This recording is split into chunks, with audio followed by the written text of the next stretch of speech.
Ya hemos referido los requisitos que debe contener la pretensión. Ahora es necesario adentrarnos en las vicisitudes que puede experimentar la pretensión.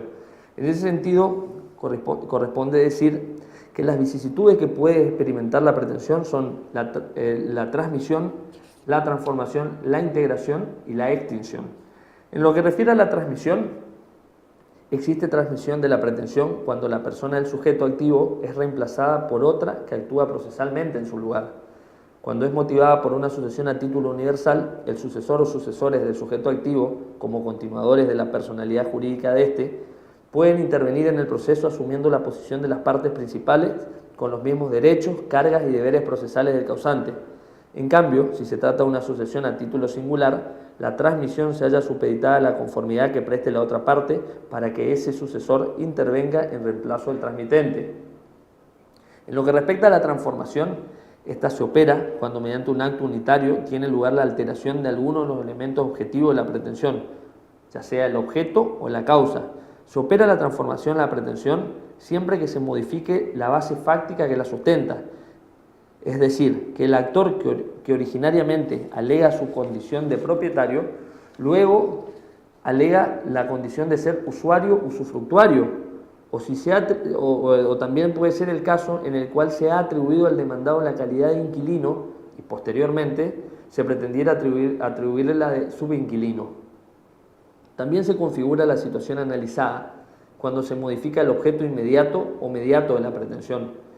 Tal cosa ocurre, por ejemplo, cuando primero se solicita la declaración de rescisión de un acto jurídico y posteriormente se viene a solicitar la nulidad del mismo. La transformación de la pretensión solo es admisible antes de que la demanda sea notificada, por cuanto es a partir de dicho momento que el demandado adquiere el derecho a obtener el pronunciamiento de una sentencia sobre el tema propuesto por el actor y consecuentemente a preparar su defensa dentro de los límites de dicho tema. Después de producida la notificación, la transformación de la pretensión también es admisible cuando el demandado acepta, expresa o implícitamente debatir los nuevos planteamientos introducidos por el actor. Es decir, la diferencia está que después de notificada la demanda se puede transformar la pretensión, pero siempre contando con el consentimiento de parte del demandado. Caso contrario, no se puede transformar. Integración. Ella se da cuando, sin alterarse ninguno de sus elementos constitutivos, se incorporan al proceso una o más circunstancias de hechos tendientes a confirmar o complementar su causa. Un ejemplo de esta situación lo constituye las circunstancias que cuando con posterioridad a la constatación de la demanda o reconvención ocurriese o llegase a conocimiento de las partes algún hecho que tuviera relación con la cuestión que se ventila, es entonces que podrán alegarlo hasta 5 días después de notificada la providencia de apertura a prueba.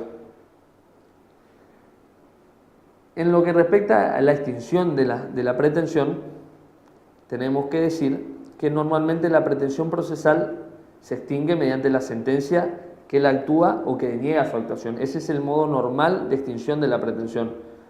Sin embargo, corresponde distinguir los casos en que la sentencia rechaza la pretensión por no concurrir a algún requisito intrínseco de admisibilidad o bien se pronuncia sobre su fundabilidad, positiva o negativamente, de aquellos en que el acto decisorio rechaza la pretensión por carecer ésta de algún requisito extrínseco de admisibilidad.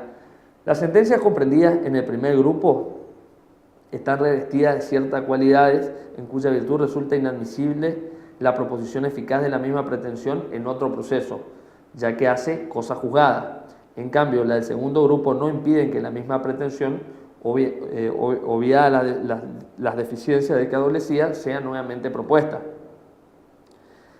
Dicho ello, también corresponde decir que más allá de este modo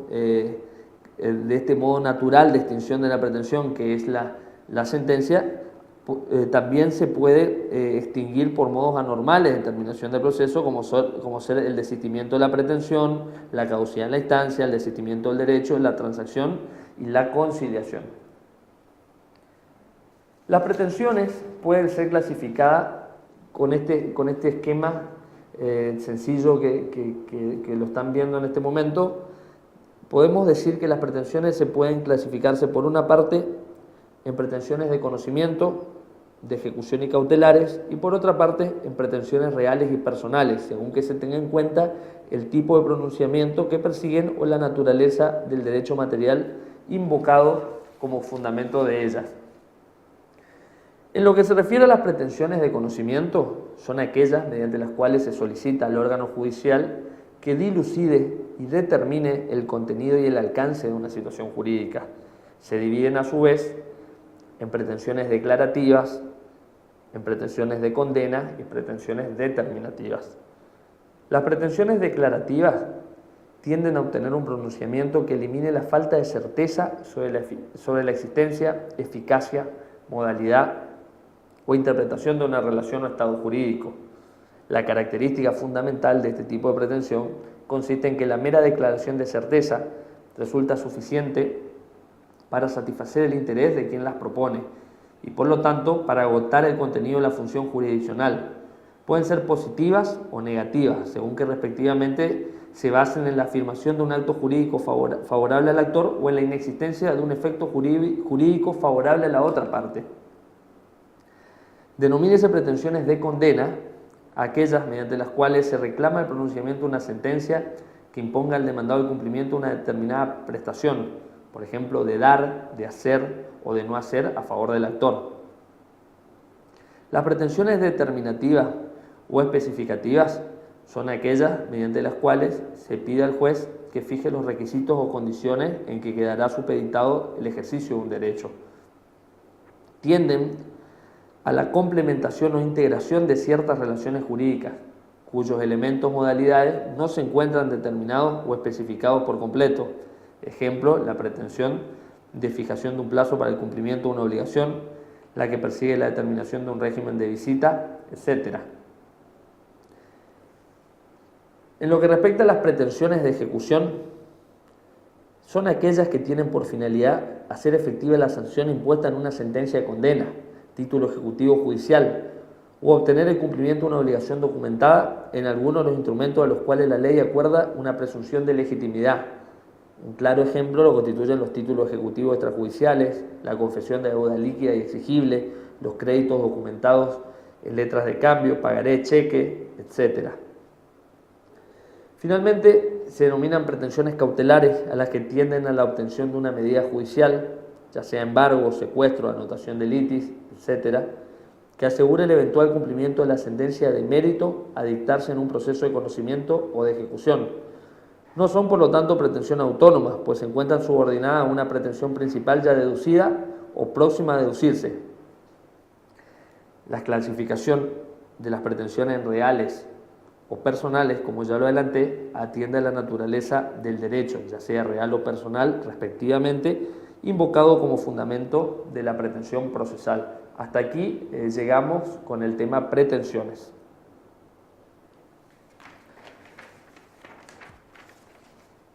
Ahora bien, ¿qué es un caso? ¿Qué es el caso? ¿Qué entienden con la palabra caso? Cuando hablamos de un caso, se está haciendo referencia a un problema práctico. Me gusta, encontré una fórmula que trata de hacer alusión a los elementos que integran el caso y cómo habría que considerarlo. La fórmula dice que una persona, C, que es el cliente, se encuentra en las circunstancias H, que es un conjunto de hechos, y desea obtener un resultado, un cierto estado de cosas. Para la obtención de ese resultado son idóneos ciertos medios que solo pueden ser usados, o al menos ser usados sin peligro, por ciertas personas. Los abogados, que son quienes poseen un conjunto de conocimientos y experiencia en la utilización de tales conocimientos. Formulada esta aclaración de qué se entiende por caso, que en síntesis estamos haciendo referencia a un problema práctico, corresponde decir que la importancia que reviste la entrevista con el cliente, que en la mayoría de los casos será una persona con escaso o ningún conocimiento del ordenamiento jurídico. En esta reunión que tendremos con nuestro primer cliente, nos expondrá una serie de hechos muchos de ellos sin trascendencia para la configuración del caso, por lo que será necesario que contemos con las destrezas necesarias para poder indagar correctamente al cliente sobre la situación traída a consideración y luego de una escucha, seleccionar los hechos que a nuestro criterio tienen virtualidad jurídica o lo que es lo mismo, los hechos que resultan relevantes para el derecho. Una vez realizada dicha tarea, corresponde al profesional descubrir si esa situación planteada por el cliente encuentra regulación en alguna norma y, en su caso, determinar qué tipo de pruebas puede recolectar a los fines de tener por acreditados los hechos necesarios para que la norma opere a su respecto. En este quehacer podemos valernos de cualquier medio de prueba que tengamos a nuestro alcance, siempre y cuando no se encuentre prohibido por ley. Vale decir, todos los documentos que se encuentren en nuestro poder o en poder de terceros, informes de determinadas oficinas públicas, testimoniales y hasta la realización de alguna pericia. Son algunas de todas las posibilidades que tenemos. A la hora de analizar las pruebas que vamos a proponer, es importante realizarnos la siguiente pregunta. La pregunta que yo les propongo que ustedes se lo hagan como un ejercicio mental es la que le va a dar la claridad de poder determinar si esa prueba que tienen a su alcance es idónea para probar lo que ustedes quieren probar. La pregunta que hay que realizarse es: ¿qué pretendo probar con dicha prueba? Ese simple ejercicio mental nos va a dar la respuesta de que si la misma es idónea o no para lograr el fin perseguido. Muchas gracias.